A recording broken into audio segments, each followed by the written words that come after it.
Hi BookTube, welcome to a Middlemarch meditation, a little later than usual, but if you watched my weekend wrap-up you'll understand.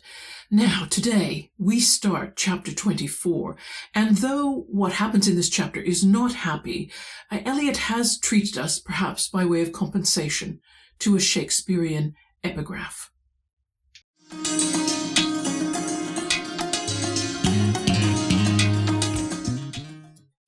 I've put a link in my description box to a video where the actor David Suchet reads this sonnet, and he does an incredible job, and I am going to make my best attempt. Let's see how that goes.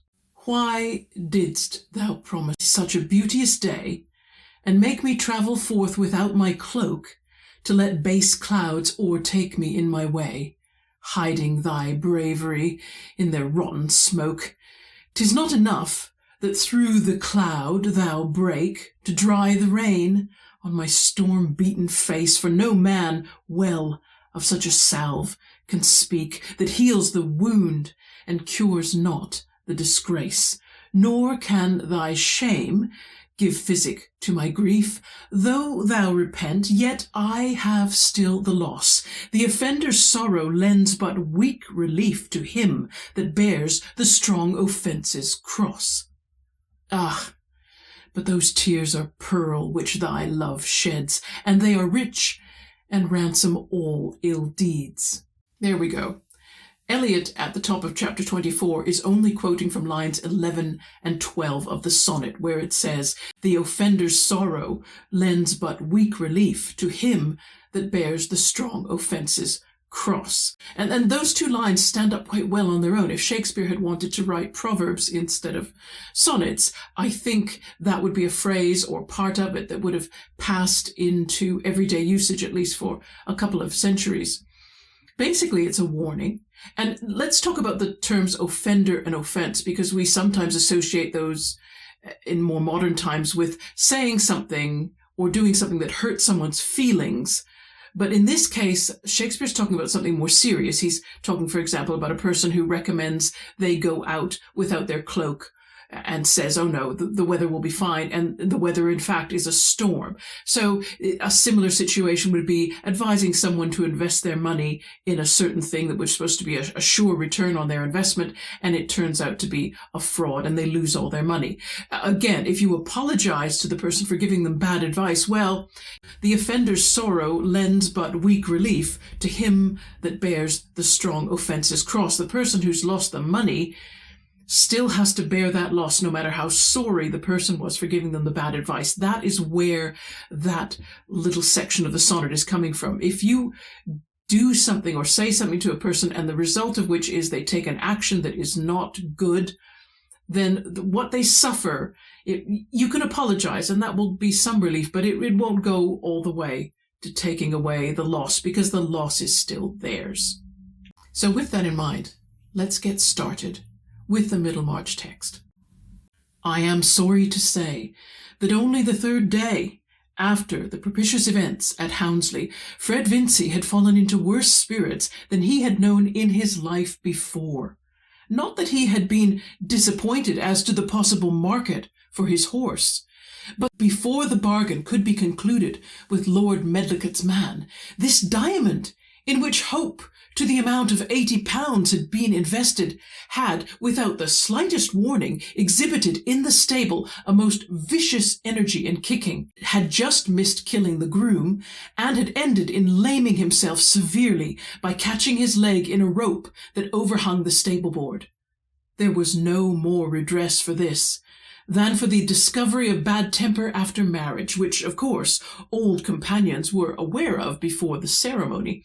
For some reason or other, Fred had none of his usual elasticity under this stroke of ill fortune. He was simply aware that he had only £50, that there was no chance of getting any more at present, and that the bill for 160 would be presented in 5 days.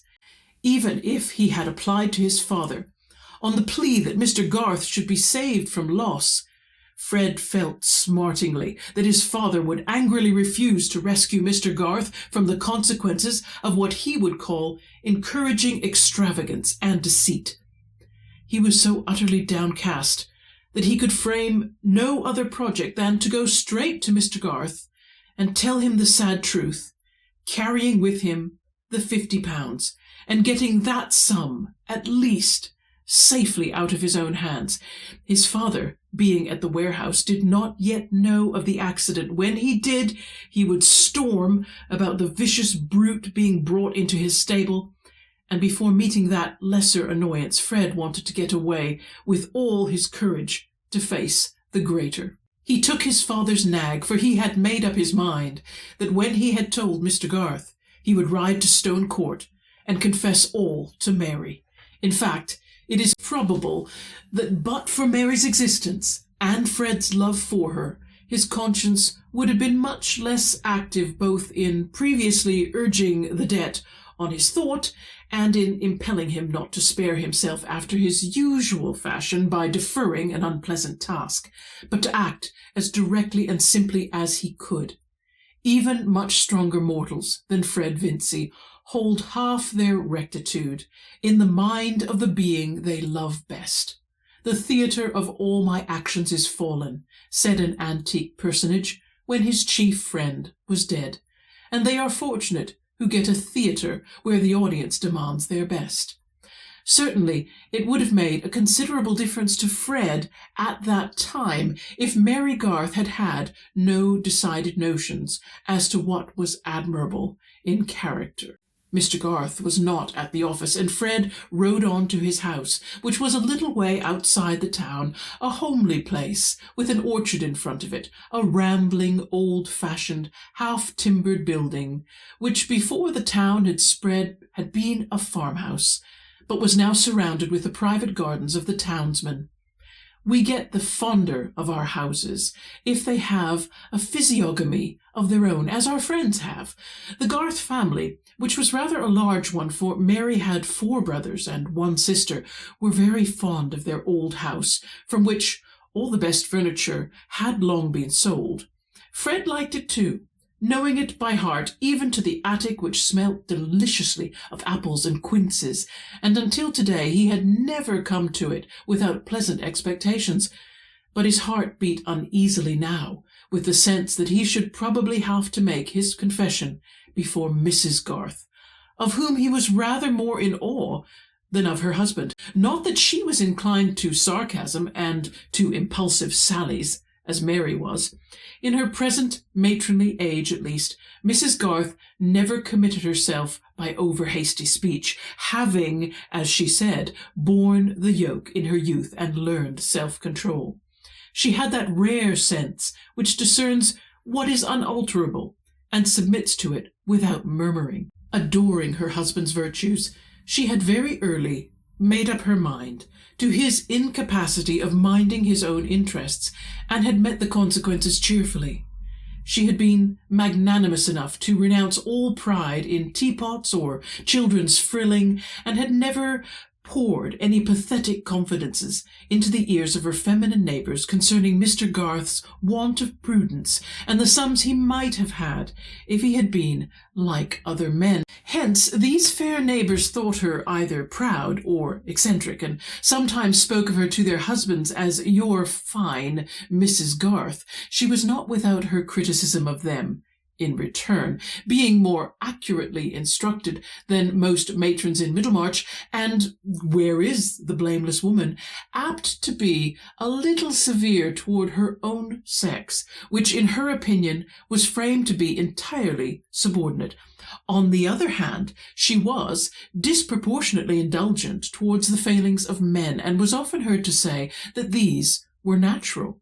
Also, it must be admitted that Mrs. Garth was a trifle too emphatic in her resistance to what she held to be follies. The passage from governess into housewife had wrought itself a little too strongly into her consciousness, and she rarely forgot that while her grammar and accent were above the town standard, she wore a plain cap, cooked the family dinner, and darned all the stockings. She had sometimes taken pupils in a peripatetic fashion, making them follow her about in the kitchen with their book or slate. She thought it good for them to see that she could make an excellent lather while she corrected their blunders without looking, that a woman with her sleeves tucked up above her elbows might know all about the subjunctive mood or the torrid zone, that, in short, she might possess education and other good things ending in shun, and worthy to be pronounced emphatically, without being a useless doll.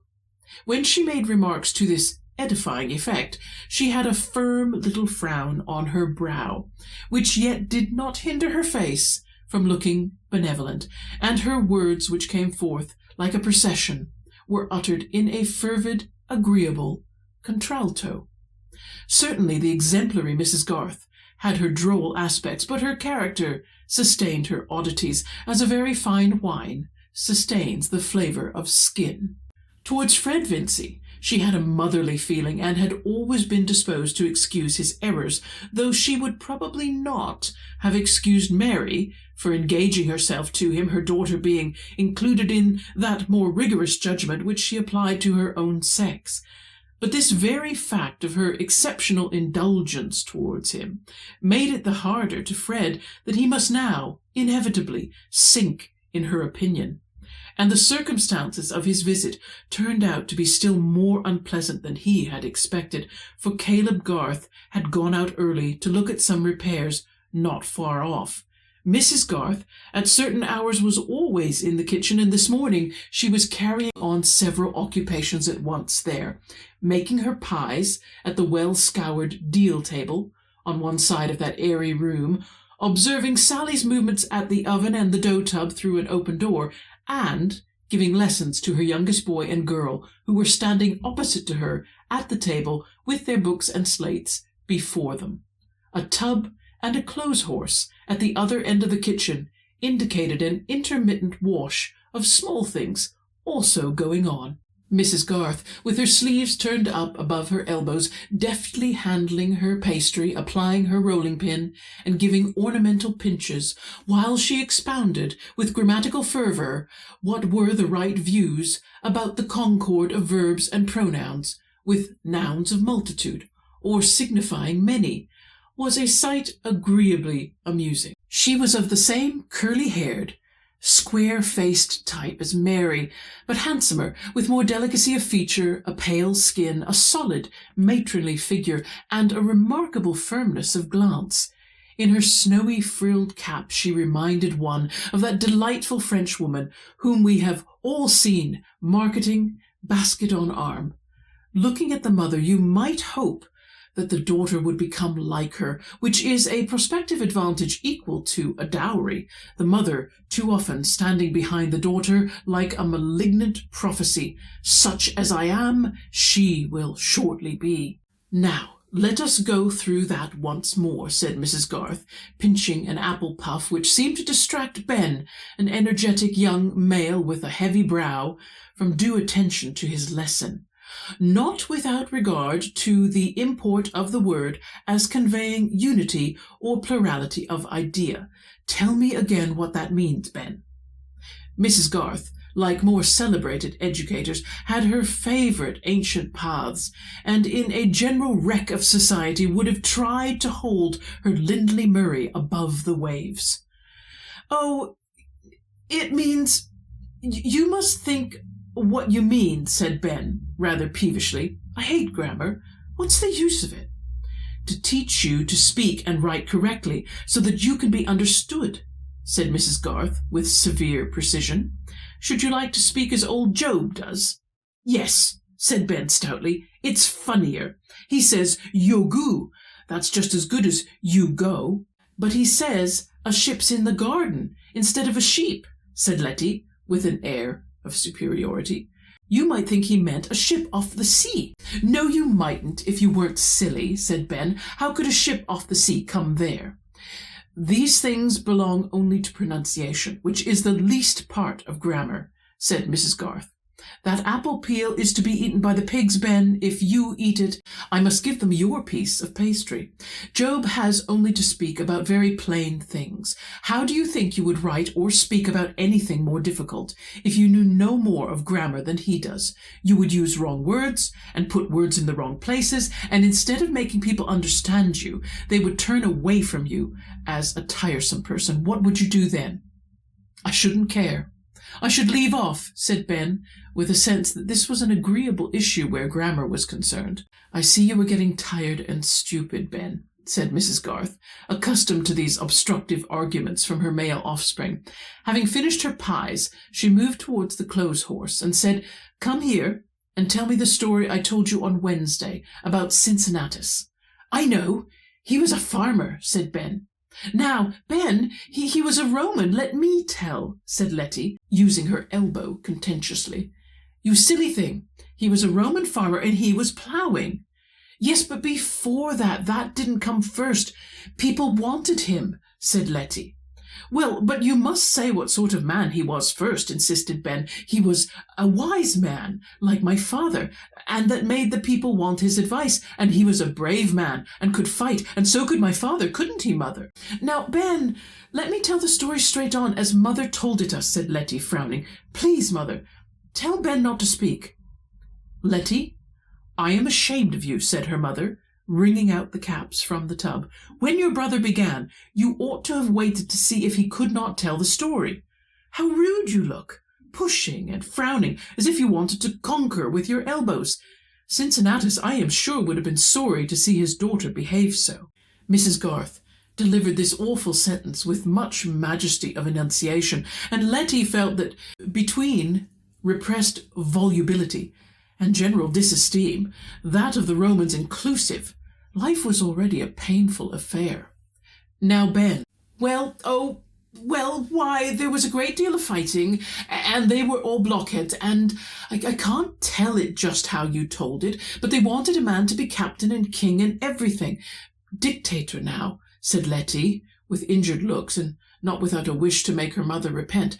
Very well, dictator, said Ben, contemptuously, but that isn't a good word. He didn't tell them to write on slates. Come, Ben, you are not so ignorant as that, said Mrs. Garth, carefully serious. Hark, there's a knock at the door. Run, Letty, and open it. The knock was Fred's, and when Letty said that her father was not in yet, but that her mother was in the kitchen, Fred had no alternative. He could not depart from his usual practice of going to see Mrs. Garth in the kitchen if she happened to be at work there. He put his arm round Letty's neck silently and led her into the kitchen without his usual jokes and caresses. Mrs. Garth was surprised to see Fred at this hour, but surprise was not a feeling that she was given to express, and she only said quietly, continuing her work, You, Fred, so early in the day. You look quite pale. Has anything happened? I want to speak to Mr. Garth, said Fred, not yet ready to say more, and to you also, he added, after a little pause, for he had no doubt that Mrs. Garth knew everything about the bill, and he must, in the end, speak of it before her, if not to her solely. Caleb will be in again in a few minutes, said Mrs. Garth, who imagined some trouble between Fred and his father. He is sure not to be long, because he has some work at his desk that must be done this morning. Do you mind staying with me while I finish my matters here? But we needn't go on about Cincinnatus, need we? Said Ben, who had taken Fred's whip out of his hand and was trying its efficiency on the cat. No, go out now. Put that whip down. How very mean of you to whip poor old Tortoise.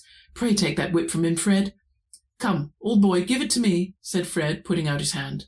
Will you let me ride on your horse today? Said Ben, rendering up the whip with an air of not being obliged to do it. Not today. Another time. I am not riding my own horse. Shall you see Mary today?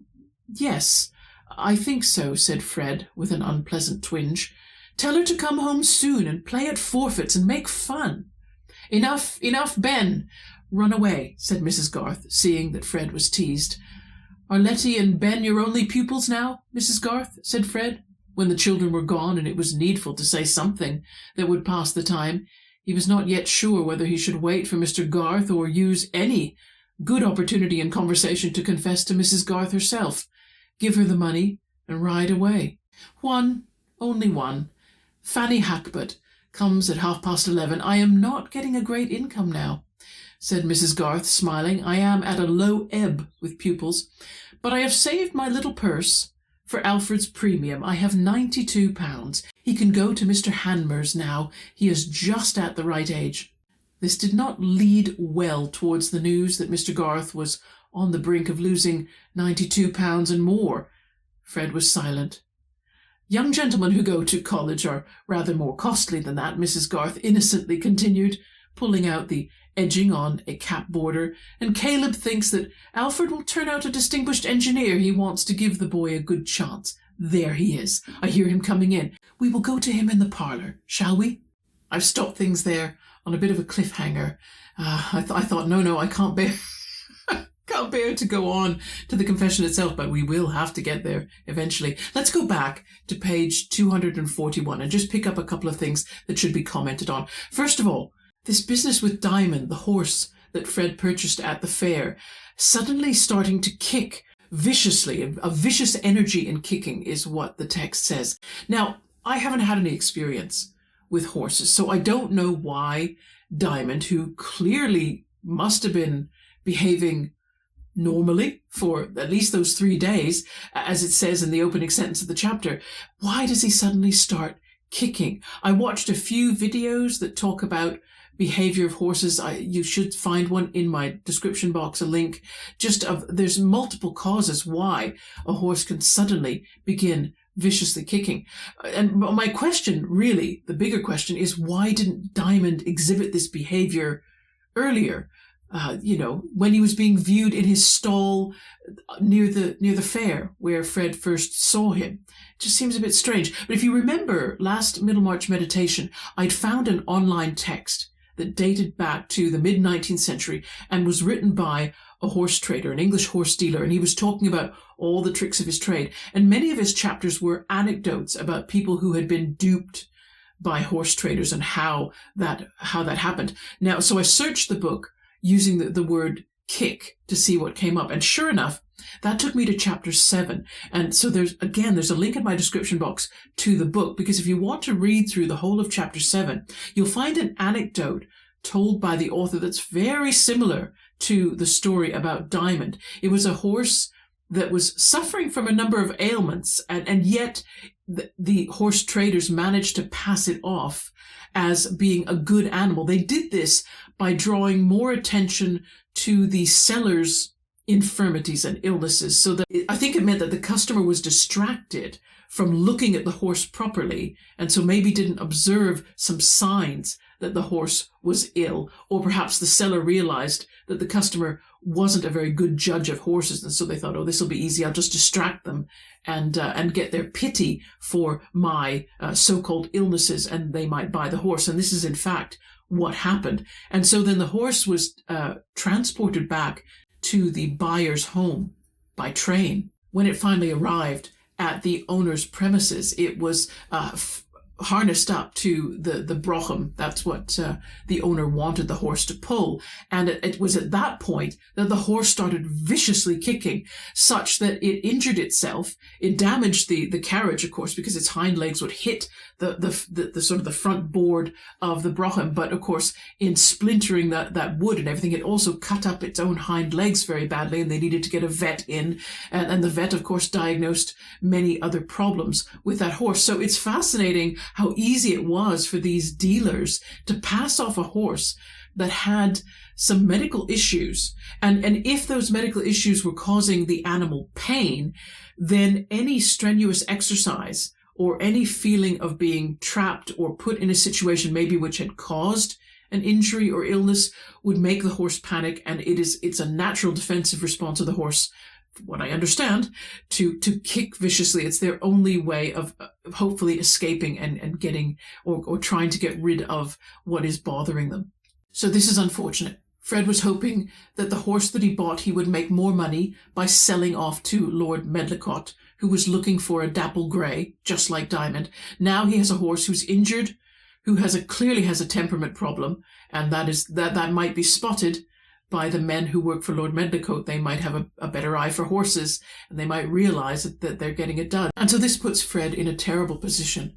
He's lost even more money. He had £100 from Mr. Featherstone originally. He lost 20 by gambling, and now he's sold his horse and made, I think, at any rate, he's got £50 left of the 80 from this 100, and he was going to make more money by selling Diamond, but Diamond now is his, and he's stuck with him, and unless he can pull off another trick and sell that horse on, he's in a real spot of bother, because in 5 days, it says the bill for 160 would be presented in 5 days. Now this is the promissory note that we've talked about in previous episodes. When Fred first got into debt by gambling, what he would have written up was a promissory note saying when he would pay the person he owed the money to. When he got Mr. Garth to countersign that bill, the effect was to buy him some more time, but it also meant that Mr. Garth would be the one responsible for paying the bill if Fred couldn't pay. That countersignature obligated Mr. Garth to be liable for the debt if Fred was not able to pay it on the date it fell due. And the text says that Fred considered going to his father and explaining the whole thing, but he thought, no, my father won't bail Mr. Garth out. He'll say Mr. Garth was foolish to even agree to countersign the note. So he hasn't told his father at all. My feeling is that Fred's chosen to go to Mr. Garth first rather than his father because Mr. Garth has less power over him. His father has threatened to turn Fred out of the house if he causes any more trouble by racking up debts. So I think really Fred's choice is not so much, he says it's because his father will just say no. I think it's because his father will say some other things that are too unpleasant for Fred to bear. And so he's going to Mr. Garth because Mr. Garth has no power over Fred. He can be angry with Fred and they might have to talk about the terms by which Fred will pay Mr. Garth back, but he can't disrupt Fred's life much more than that. I suppose the worst thing he can do is go to Mr. Vincey and say what Fred has done. But again, Mr. Garth doesn't look good because he was the one who agreed to countersign the bill in the first place. Also, if anybody is annotating their copy of Middlemarch and they want to connect things that are connected, if you go back to chapter 14, to the very last sentence of chapter 14, you'll see that this bill and the countersignature by Mr. Garth is mentioned 10 chapters ago. But of course, at that point, we don't know any details. It's just mentioned as oh, by the way, the debt is with Mr. Garth. So in terms of time, chapter 24 actually doesn't follow very long after chapter 14. So if you wanted to make a note of that in your copies, because this book does move and shift a little in time as it deals with different groups of characters. And if we go on to page 242, I think one of the saddest statements in the text is that but for Mary's existence. That is, the narrator's telling us about Fred's character, that if he had not been in love with Mary Garth and wanting her good opinion, then there's a strong possibility that he might have carried on with his usual habit of avoiding unpleasant things and just not have taken the action that he's doing now to be honest and forthright about the mistakes that he's made. It's a pity, and I'm looking forward to seeing what Mary is going to say about this.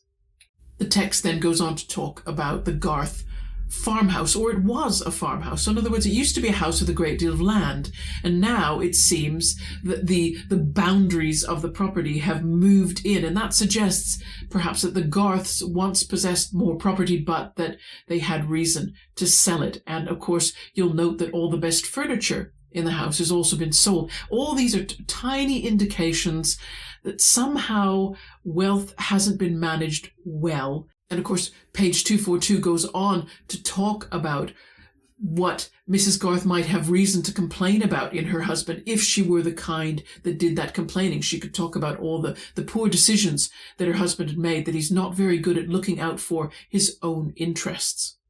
And if we carry on from page 242 to 243, of course, we've got this interesting character of Mrs. Garth. And if I were in a book group reading Middlemarch, I think it would be a good discussion right now to draw up a list of Mrs. Garth's strengths and weaknesses, and also see how the group might see those strengths and weaknesses differently. Would they think that her carefully controlled tongue is a good thing, or a bad thing? Was it good that she accepted an economically challenged family life? Was it good that she was able to make things herself?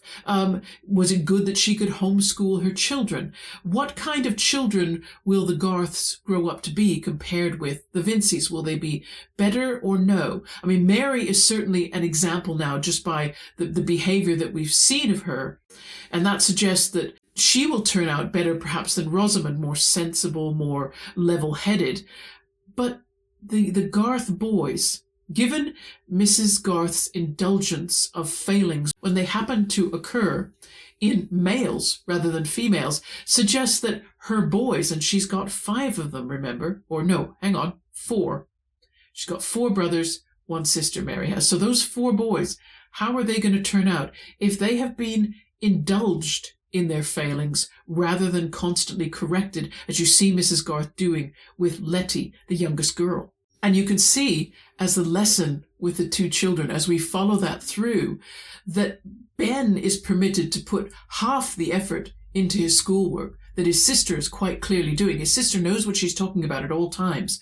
And his mother doesn't take issue with his behavior as severely as she chastises Letty for simply wanting to insist that she understands the situation better. She's put down for believing she knows better than a boy. She's told not to be argumentative, not to get in there with her elbows, that's not nice behavior. So Mrs. Garth seems very good at raising disciplined, self-critical girls, but Ben seems distracted and careless.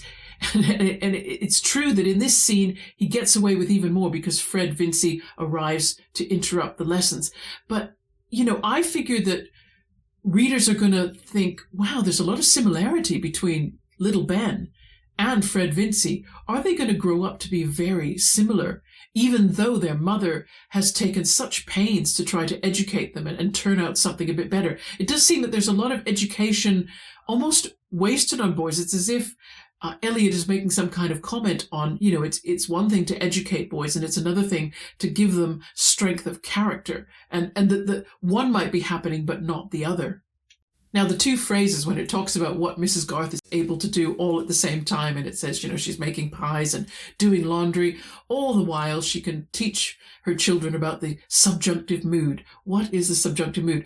I figure people who read are going to understand subjunctive mood more than non-readers, but it depends on degree. It's a grammatical term for sentences that are expressing an idea that is not just a present description of fact, but something else, a speculation, a wish for the future, maybe an alternative possibility that could happen if, a hope, a regret, that kind of thing. In English, the subjunctive is very, very messy. It's full of idioms and weird verb forms. I don't know how anybody gets it. For example, I watched a YouTube video that was aimed at teaching English as a second language. And this video was looking at examples of the subjective using the verb to wish. And the lecturer had these 2 example sentences. I will put them up here on screen. I wish I were rich, and he wishes he were taller. And the lecturer, you can see that he's crossed out was and replaced it with were. And he's trying to explain that to use the was form of the verb is incorrect, even though the subject of the sentence is singular, and you would normally say I was or he was. When you're using the subjunctive, he says, no, you must say were. And I wanted to jump in and clarify, well, that's subjective. That is, in certain situations, in ordinary conversation, I would say, no, you do not need to change the verb form. I get that, yes, if you were writing a document and you needed to impress on the person who was going to read the document that you are very good at your English grammar, then you would use were. But if I said to someone, I wish I was rich, no one is going to correct me in everyday speech. It is not technically incorrect. It's just that the grammatical rule has insisted on this strange variation. And so, yeah, you have to remember it depending upon the audience that you're addressing. But it's just, yeah, such a mess. I'm getting off topic now.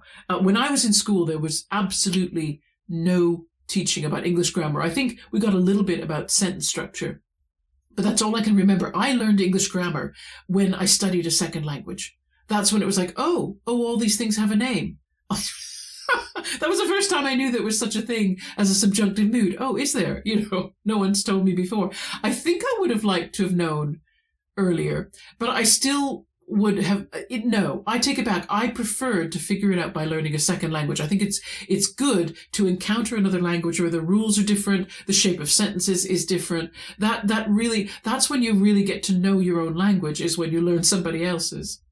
And I also feel sorry for these children, because they seem to me far too young to be taking in these concepts. I'm not sure I would have got them if I were Ben or Letty's age. They sound like children under the age of 10, and I'm just not really sure if that's the time one should be introducing them to the subjunctive mood or the torrid zone. Well, the torrid zone might be easier to illustrate, because that is just the region around the equator. Again, another lovely diagram for you, which comes from Wikipedia, so you can go find it. If you put torrid zone into a Google search, you'll be brought up with the Wikipedia article and this map.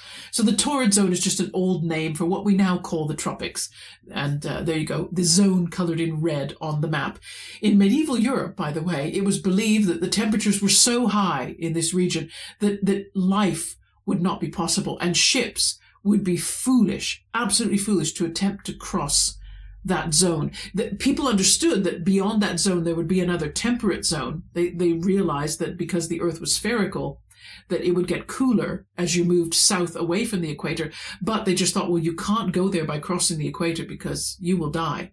At some point in the 15th century, I think, or 16th century, the Portuguese were brave enough to cross that line. That set off a whole chain of events that is a topic in itself, isn't it? Oh, we're getting carried away. I'm a bit like Mrs Garth, trying to do so many things at once. Let's go on, page 244. Sally. Who is Sally, who's in this other room? Well, she can't be Mrs Garth's daughter. That's clear. It's been stated that Mary is from a family with 4 brothers and 1 sister. We can see the sister. She's little. She's learning at the table along with Ben. So Sally could be she could be a hired servant if there's income in the family to pay for that. But I speculate, since the Garths are not doing all that well materially, I speculate that this is probably some female relative who's unmarried. An unmarried sister-in-law, a widowed mother-in-law, because I just think that all the hints about the Garths' standard of living suggest that they are not able to keep servants. But that might not be true. They might have one. But if it's one that does cooking, well, they cost a little bit more. A cook was worth a little bit more than just a servant who did cleaning. What is interesting, though, as we look at Mrs Garth doing this multitasking, something that'd be quite ordinary for a homemaker now, to be doing their own cooking, cleaning, and possibly teaching children if you do homeschool. But you can contrast that by going back to chapter 11 with Mrs Vincey.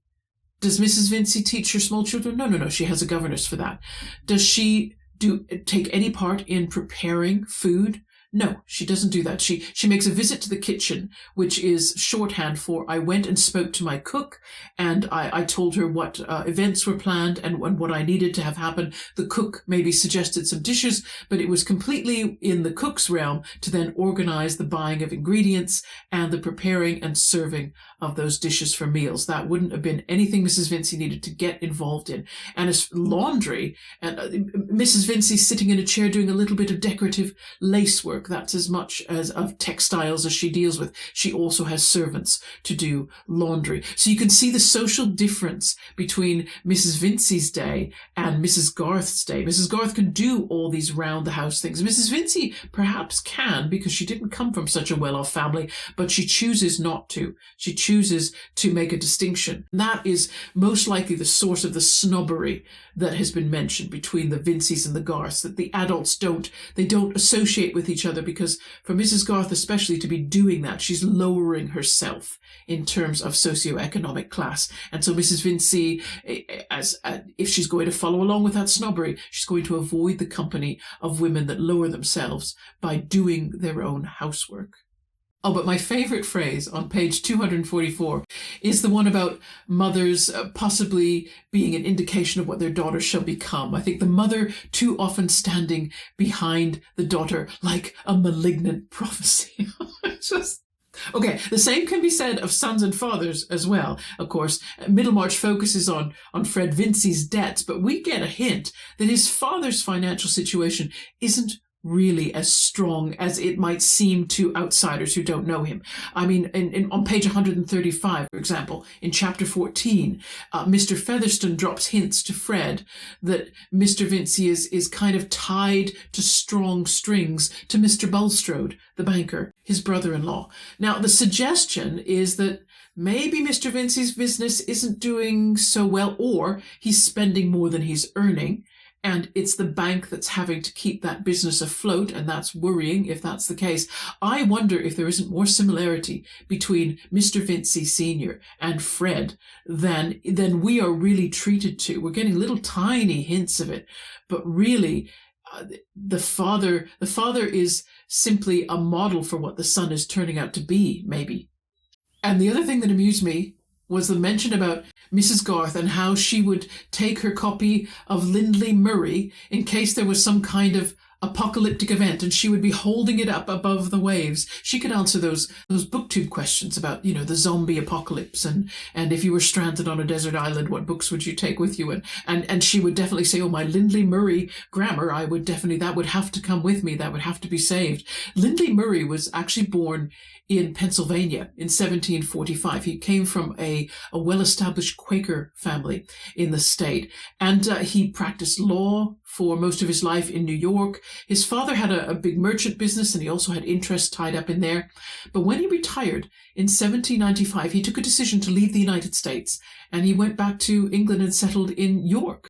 And it was during his retirement that he wrote this full book of English grammar. And it became, it sold both in the United States and in England, and it became a standard school textbook for a good 50 years. So, and it's possible to buy rare copies. In fact, if you're interested, there is an 1821 edition of Lindley's Grammar that's selling for £180, including shipping. So that's about $250 US.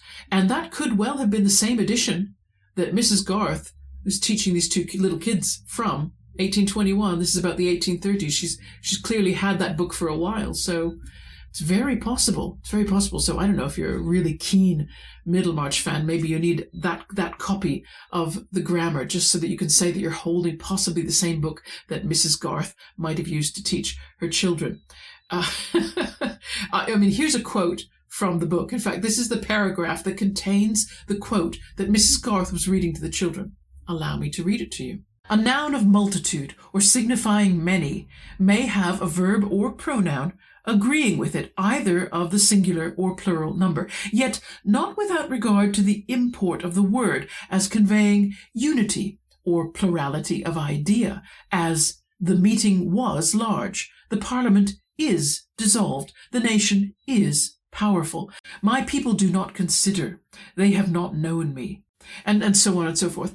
So basically they're saying, you should have a plural verb where you have a plural noun. However, some singular nouns, there are some nouns that they give you a sense of plurality, but they are nevertheless treated as a singular. So in the sentence, the meeting was large, well, a meeting would have many people in it. However, the noun meeting should be treated as though it were a singular thing, and you should use a singular verb. I can't believe someone's trying to teach this to tiny children. Oh, I feel sorry for these poor little kids. Can you tell? I also feel sorry for them because this is an example of how in the late 18th century sentence complexity was so valued. There's actually a double negative in that passage. If I put it up on screen again, and it says, yet not without regard to the import of the word. So yet not without regard means with regard. And you think, could you not have shortened this? If this is going to be used to teach children, could you just keep the sentences as simple, as concise as is possible while still conveying the idea? There we go. I never have understood why it was in the 18th century that number of words was so valued, no matter what they actually did in terms of clarity. Now, this is a bit of a rabbit hole. It kind of came to me when I was reading page 245. Chapter 24 tells us Mary Garth had 4 brothers and 1 sister.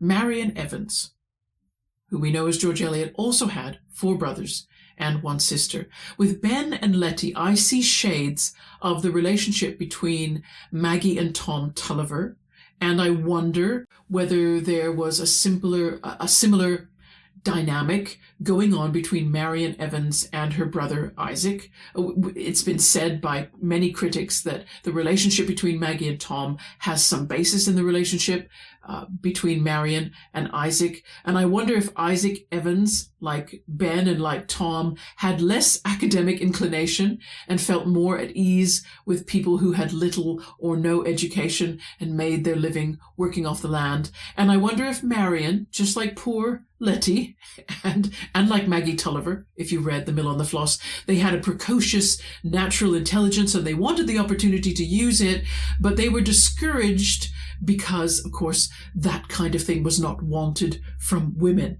And so ergo, the best thing to do is try and quash any tendency to compete intellectually with men. And you'll notice that, how Letty is told off. She's told off for correcting her brother. She's told off for asking to demonstrate how well she understood the story of Cincinnatus.